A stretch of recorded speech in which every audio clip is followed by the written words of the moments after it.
Hi there and welcome. Today I'm looking at the new Airfix Havilland Chipmunk in 1/48 scale. This kit brings back many happy memories. As a cadet at school I got to fly in chippies a few times. I'm going to make this kit as one of those exact planes I flew in, but first let's have a look at what we get in the box from Airfix.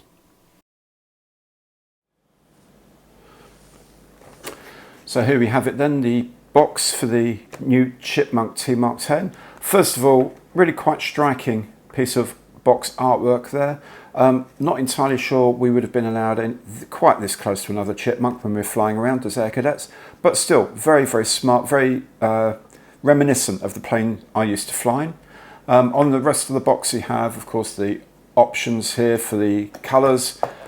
These are detailed on the side. We'll have a look at those in a minute. One thing is, it's one flying hour. If you collect the frequent flyer things, if you will, it's a skill level 2 and one flying hour for this 1/48 Chipmunk. So let's have a quick look inside at the bits and pieces, then we'll have a more detailed look at them as well. So first of all, there's the bag of all the parts. We'll have a look at those in a while. There's a nice set of decals here for the 4 variants, as well as the common elements to it, and of course the Airfix instructions. These are much more comprehensive than I remember from when I first started doing these. Really good set of instructions, lots of variations, lots of things you can do to make it a bit more custom if you like, and of course the various colour schemes as well. We'll have a look at those again in some more detail too.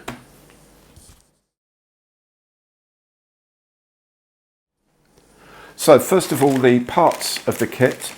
There's not that much to it, but then there wasn't really much to the Chipmunk in the first place. So there are 3 sprues of plastic parts for the aircraft itself, and there's a sprue of transparencies here. Interesting thing about this is that there's options for the side fittings here. These aren't mentioned in this kit, so I assume that's for a different version of it or something like that. So because there's a variant, what they've done is the centre, the roof and the rear canopy are here, and then you have to glue the side canopy pieces in. But there's a form, there's a jig, if you like, as part of the kit here to allow you to do that. And there's the front windscreen separately, of course, and then there's landing lights. So quite an interesting little set of kit there. Onto the main plastic parts, 3 sprues. First one here, the wings, this is the upper surface and the lower surface here. Then there's the fuselage here. Fuselage, the horizontal stabilizer, engine covers. Being an Airfix kit, of course, there's a couple of pilots. These guys are, what, probably 50s or so kit. They have cloth helmets on, they don't have the sort of solid bone domes. Then you have all the other bits and pieces in here. Interestingly, the engine's modelled here. With this kit you can have the engine covers open or closed. Here's the ailerons, elevators, rudder. Strangely that you don't have the flaps as separate items. You have all the other flying controls as separate items, but not the flaps. And something which is really good actually is the undercarriage struts here, the undercarriage legs here. You'll notice that you have them with uncompressed or compressed oleos. When you're on the ground, the oleos are compressed by the weight of the aircraft.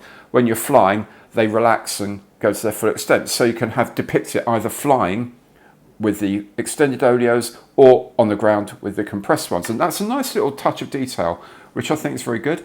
This is the form for creating the canopy, and it even has little seats here. There's one version here is the one that's been preserved, and they have seat cushions, they don't have parachutes. In service you would be sitting on your parachute pack. Civilian pilots don't tend to do that very often, they tend to have little cushions instead. Okay, as with any other plastic kit of course that you make, you really want to wash these in a very light detergent solution first, just to get any release oil from the moulds off of the plastic. But they look good, nicely moulded, nice clean plastic, No flash marks that I can see immediately. Looking forward to making this. The decals that come with the kit are for 4 different chipmunks. The decals are not too thick and are very well printed, seem to be in good register, and appear very comprehensive in terms of stencils. First of all, we have the common decals, so roundels, fin stripes, instrument panels and so forth. Interestingly, they have included decals for the front of the propeller with its black and white high-vis patches, as well as the yellow tip decals. I'll probably paint these, but nice to know there is a backup. The first scheme is for Whiskey Bravo 585. This is an aircraft that Airfix 3D scanned in order to create this new kit. The plane was restored by Vintage Fabrics, and it's in the colours of No. 2 Flying Training School. Here you can see the quality and the printing of the decals in the crest of No. 2 FTS on the fuselage flashes.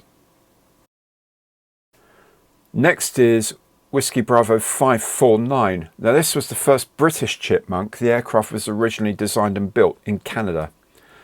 And it's in the late 1940s training scheme of bare metal with yellow stripes. This particular aircraft was displayed at the 1949 Farnborough Air Show. The third scheme is for Whiskey Kilo 608, another Chipmunk that's still flying. This one is maintained by the Royal Navy Historic Flight at RNAS Yeovilton and is in the Navy's pale grey and red colours. Of course, RAF aircraft of the time had a red and white fuselage. And finally, there is Whiskey Papa 964 in the camouflage colours of the Army Air Corps from 1968. The Army Air Corps used various fixed-wing aircraft for many years and used the Chipmunks for initial pilot grading all the way through to the 1990s.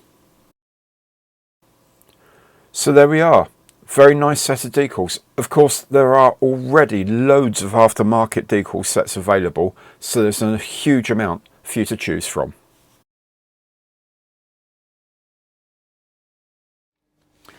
Now, as I mentioned, the instructions that come with it are very much of the current Airfix standard. They're clear, precise, actually really quite nicely drawn.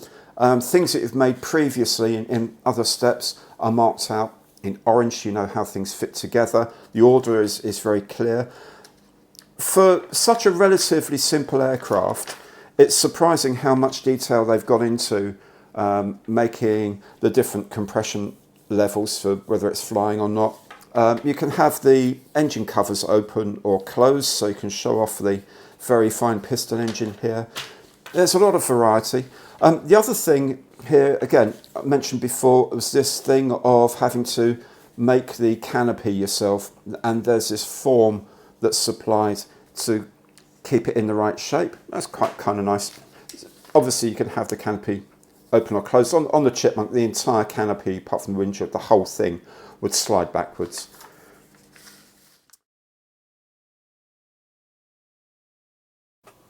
I think this is an excellent and overdue addition to the Airfix range, and I'm really looking forward to building it.